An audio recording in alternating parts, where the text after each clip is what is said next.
Welcome back to the deep dive.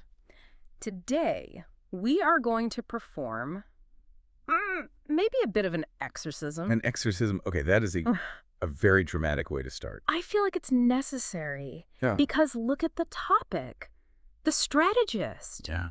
I mean, I don't think there is a single word in the business world that has been more abused, more misused Oh, for sure. than strategy. You hear it everywhere. What's our lunch strategy? What's our email strategy?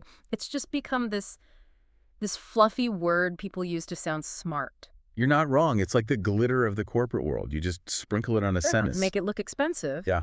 And because of that, I think a lot of us have this cynical reaction to it, but at the same time, we have this big cinematic view of what a real strategist looks like.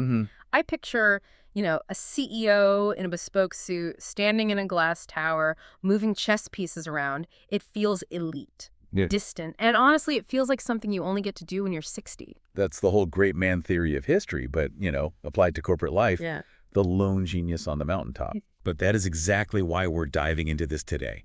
We're looking at the strategist mindset, designing the future of choice. And the one big headline that just shatters that image is this: stop looking at the org chart. That was the first thing that jumped out at me. The source material basically argues that being a strategist it's not a rank. Not at all. It's not a badge you get with a promotion. And that's a dangerous misconception. Yeah. The source says strategist is not a role. It's a cognitive discipline. It's a specific way of thinking. A way of thinking. Yeah. You could be a CEO and be, frankly, completely devoid of strategic thought. We see that all the time. Or you could be a junior designer, a line cook, a student, and be the most strategic thinker in the room. So it's a muscle, not a title. Precisely. It's a muscle that focuses on three very specific things: choice, positioning, and long-term direction. It's that mental shift from just doing things to actually designing where we're going. Okay, but let's play devil's advocate for a second, because I think a lot of people listening, myself included, we feel like we are strategic because we're organized. If I color code my calendar and hit every deadline, I feel pretty strategic. But this research draws a really harsh line in the sand there. It does, and this is the part that, usually ruffles some feathers. The source is adamant. Planning is not strategy. Ooh, that stings a little. I know. But think about the function. Planning is about the orderly execution of tasks. It's about predictability. You take a known goal and find the most efficient path. Strategy is about navigating uncertainty. It's about deciding which goal is even worth chasing. So they're almost opposites. In a way, yeah. You can manage a project perfectly, hit every single milestone, and not be strategic at all. Just being efficient. Exactly. But efficiency isn't strategy. You can very, very efficiently climb the wrong mountain. The source uses this fantastic analogy to break it down. And the mechanic versus the architect. The mechanic versus the architect, yes. I love this part, but I want to push on it because, being a mechanic feels good. It feels great. Most of us, in our day-to-day, we operate as mechanics. And that's not a bad thing. The world needs them. But the mechanic's job is internal performance. Okay. They look at the engine that already exists, the team, the process, and they ask, how do I make this hum? How do I reduce friction? How do I make it faster? Right. It's an optimization game. You're asking how. And there's a dopamine hit there, right? You fix the bug, you close the ticket, you feel productive. Exactly. Yeah. Immediate feedback. But the strategist is the architect. They aren't looking at the engine. They're looking at the landscape outside the building. They're asking where and why. Yes. They're looking at competitors, at technological shifts, at changing customer moods. They aren't trying to make the car drive faster.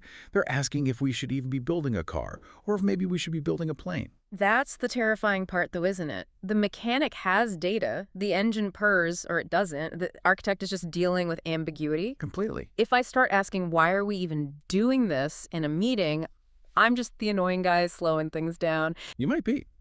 But that's how organizations drift. It's so much more comfortable to be a mechanic. Yeah. The architect has to sit with that discomfort of asking, wait, are we fixing the wrong thing entirely? Like polishing the brass on the Titanic. Exactly. Yeah. Making it sink more efficiently. Mechanics fix what exists. Architects design what comes next. Okay, so if we accept that we need to step into this architect role, what are the tools? Because the research moves into something that sounds, well, a little painful, this idea of conscious choice. Yeah. If you aren't feeling a little bit of pain, you're probably not doing strategy. You're probably just doing, like, wishful thinking. Explain that. Because in business, we're obsessed with more.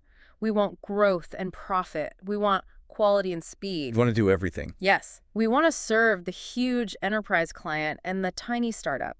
The source calls this the strategy of denial. It's the denial of limits. Look, strategy is not about maximizing everything. It is about prioritizing something. And the laws of economics say that if you prioritize one thing, you have to deprioritize another. This is the idea of trade-offs. But let's be real, how many leaders actually do this? So few. Because it's scary. It is. I mean, can you imagine walking into a boardroom and saying, okay, team, we're going to actively be bad at customer service for this specific group of people? You'd get some funny looks, for sure. You'd get fired. Maybe. Yeah. But look at the alternative. If you try to serve everyone, you end up serving no one particularly well. A luxury brand, for example. To be exclusive, you have to be inaccessible to the mass market. Right. You have to be willing to look at a huge pile of money from mass consumers and say, no, we don't want that. Because if you take it, you dilute the brand and you kill the whole reason you exist. Exactly. If you chase two rabbits, you catch neither. The mechanic tries to figure out how to run fast enough to catch both.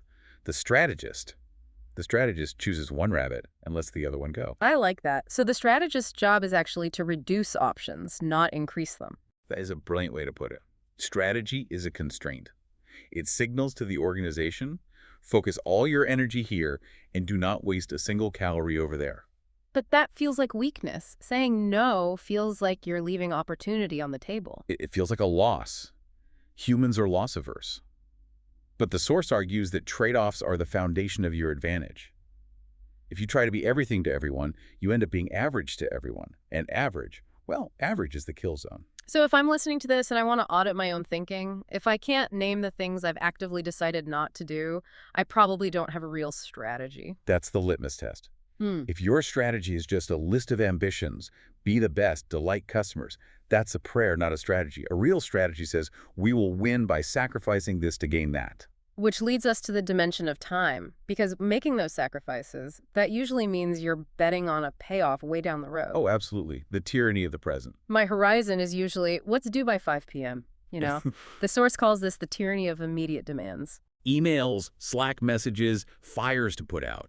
That's the operational reality. But the strategist has to kind of detach from that timeline. They focus on what the source calls second-order consequences. Okay, I hear this term thrown around a lot. First order versus second order thinking. Right. Think of it this way.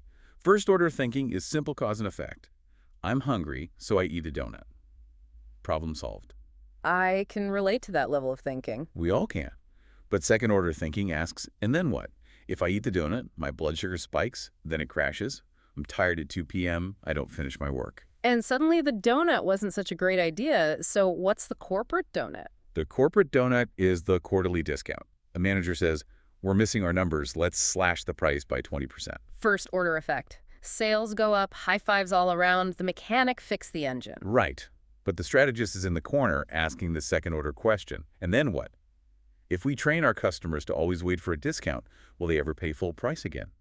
Are we devaluing our brand? And suddenly that win looks like a long-term loss. You solved the quarter, but you broke the year. Precisely. Strategists are comfortable delaying that sugar rush. They'll take a short-term hit for a stronger long-term position. But here's where I get stuck, and I think a lot of listeners might feel this too. This all sounds great. Look at the long term. But we don't have a crystal ball.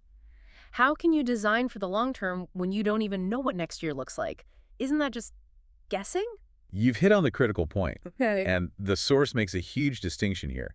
Strategy is not prophecy. Thank goodness. Right. A lot of people think strategy means predicting the future. That's called forecasting. And we are, as a species, terrible at it. So what do strategists do? They don't forecast. Yeah. They use what's called structured anticipation. Structured anticipation. Okay, unpack that. How is it different from guessing? Well, forecasting asks, what will happen? It bets everything on one specific outcome.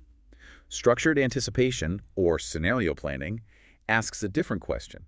It asks, if X happens, what's our move? And what if the complete opposite why happens? Are we ready for that too? So it's not about being right. It's about being prepared. It's about not being fragile. Okay. It transforms uncertainty from a threat into a navigable landscape. A strategist isn't shocked when the market shifts because they've already thought through that scenario. They're watching the horizon, not just the dashboard. Exactly. But let's bring this back to the absolute hardest part of all this, the trap that stops us from doing any of it. A trap of busyness. The cult of activity. Yeah. This is the enemy of strategy. In our culture, busy equals good. Yeah. If my calendar is blocked from 8 to 6, I'm a high performer. If I answer emails at midnight, I'm dedicated. We conflate motion with progress. But the source has this one line that it stopped me in my tracks. Yeah. Urgency creates motion. Strategy creates alignment. Oh, wow. See that again? Urgency creates motion. Strategy creates alignment. That's a bumper sticker right there. It really is. Think about it. You can have a team working 80 hours a week. They are launching products, shipping code, massive urgency, massive motion.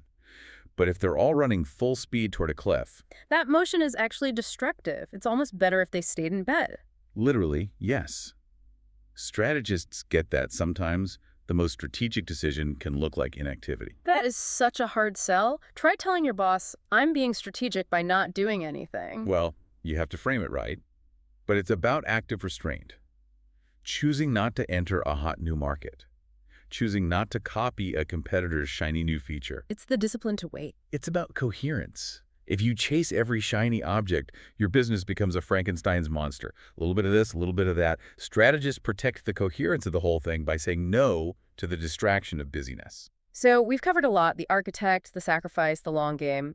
But the source ends on this really inspiring note about who gets to be a strategist. And it's not just the C-suite. This is the democratization of the idea.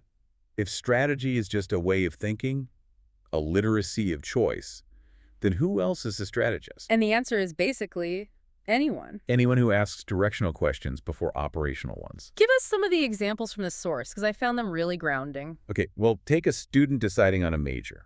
That is a massive strategic decision. Totally. They have to look at the external landscape, what jobs will exist in 10 years, and position themselves. They might have to sacrifice studying history, which they love, to study engineering, which positions them better for the future. That is a strategic trade-off. They're the architect of their own career. Exactly. Or an athlete, a veteran tennis player who knows they can't outrun the 19-year-old opponent, they can't win on mechanics, they're not faster. So they have to win on strategy. They design a play style to exploit their opponent's weakness. That's Moneyball. That's pure strategy. Even families. A family deciding to live in a smaller house so they can afford a better school district. They are sacrificing short-term comfort for long-term well-being. That is the very definition of strategy. I love that. It takes it out of the boardroom and puts it right on the kitchen table. It means strategy is a life skill.